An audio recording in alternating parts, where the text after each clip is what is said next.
प्यारे बच्चों, आज हम लोग हिंदी में कक्षा पंचम में पढ़ेंगे पाठ 21 उत्तरांचल की यात्रा। क्या पढ़ेंगे? उत्तरांचल की यात्रा। भारत एक महान देश है। इसके उत्तर में हिमालय जैसा प्रसिद्ध विशाल पर्वत है।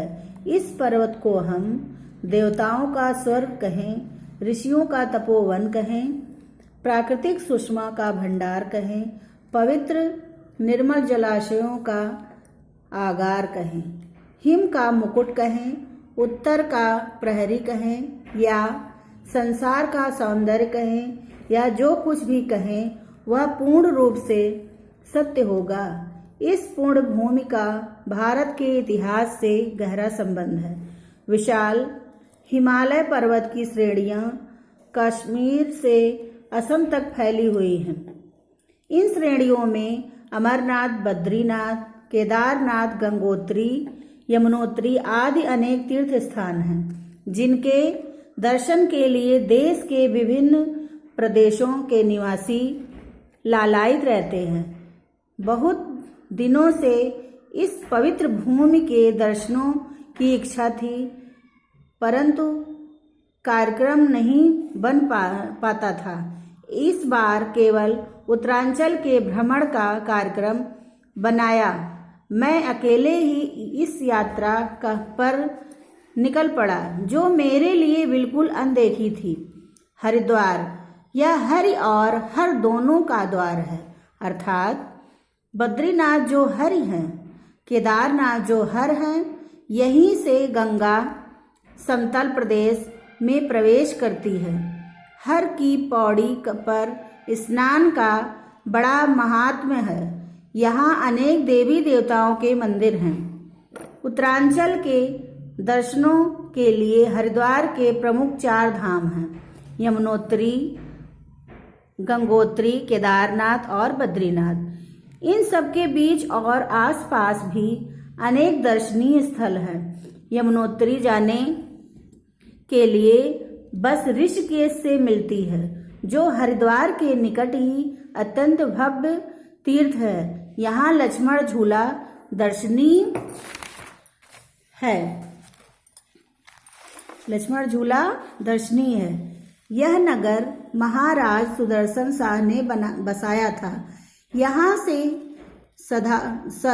धरासु, ब्रह्मखाल और बड़कोट होते हुए स्याना चट्टी एवं हनुमान चट्टी पहुंच गए। हनुमान चट्टी से 7 किलोमीटर चलने पर यमुना कुंड आया। प्रकृति का ऐसा चमत्कार है कि कुंड का पानी गर्म रहता है। यहाँ से 6 किलोमीटर आगे चले तो कालिंद पर्वत से निकलकर छोटी सी जलधारा प्रबल वेग से मंदिर के पास आती दिखाई पड़ी। यही है कालिंदी या यमुना नदी। एक गर्म कुंड यहाँ भी है। एक गर्म कुंड यहाँ भी है, जिसमें दाल या चावल कपड़े में बांधकर लटका देने से थोड़ी देर में पक जाते हैं। घाटी का सौंदर्य अपूर्व है। यमुना नदी के मंदिर में हमने भी श्रद्धा के दर्शन किए। लौटकर हनुमान चट्टी आए। अब लक्ष्य था गंगोत्री। कुछ ही देर में धराश से 2 किलोमीटर पहले उत्तर काशी की ओर मुड़ गए। उत्तर काशी से लंका चट्टी 87 किलोमीटर दूर पर है और वहां से 3 किलोमीटर दूर भैरव घाटी। भैरव घाटी से गंगोत्री केवल 10 किलोमीटर है। गंगोत्री के आसपास का दृश्य बड़ा अनोखा था। बड़ा आकर्षण मंदिर था, जिसमें गंगा, यमुना, सरस्वती, लक्ष्मी, पार्वती एवं अन्नपूर्णा की मूर्तियां हैं। यहाँ महाराज भगीरथ की भी मूर्ति है। इससे 1 किलोमीटर नीचे गंगा धारा ऊंचाई से शिवलिंग पर गिरती है। गंगोत्री से लगभग 18 किलोमीटर आगे गोमुख है। वस्तुतः गंगा गोमुख से ही निकलती है। वहाँ का दृश्य बड़ा ही सुंदर एवं मनमोहक है। फूलों की अनुपम घाटी यहीं पर है। गंगोत्री से लौटकर फिर टिहरी आए। अब केदारनाथ जाना था, जो यहाँ से लगभग 350 किलोमीटर है। हमने जो बस पकड़ी वह टिहरी से श्रीनगर पहुंची। यहाँ कमलेश्वर महादेव का मंदिर है। वहाँ से चलें तो रुद्रप्रयाग पहुँचे। यहाँ भी अलकनंदा और मंदाकिनी का संगम है। अब 19 किलोमीटर कठिन चढ़ाई पर जाना था। मार्ग दुर्गम था, परंतु केदारनाथ की जय बोलते हुए यात्रियों के साथ हम भी केदारनाथ जा पहुँचे। ऊपर बर्फीले पर्वत, उनकी गोद में यह कलात्मक सुंदर मंदिर में चट्टान जैसा ही शिवलिंग। अंदर दीवार पर कुंती और 5 पांडवों की मूर्तियां भी हैं। मंदिर के द्वार पर नंदी की विशाल मूर्ति है। भैरव शिला और मनु गुफा भी निकट ही है। शंकराचार्य की समाधि भी यहीं है। केदारनाथ बहुत ही आकर्षक है। यहाँ से कुछ दूर प्रसिद्ध गोपेश्वर मंदिर है, जो चमोली जिले में है। केदारनाथ के दर्शन के उपरांत बद्रीनाथ के दर्शन की लालसा थी। बस लौटी और फिर से रुद्रप्रयाग पहुँचे।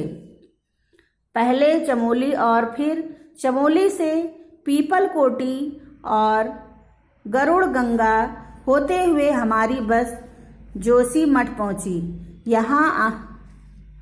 यहाँ आदि शंकराचार्य की तपस्थली है तथा एक मठ भी है।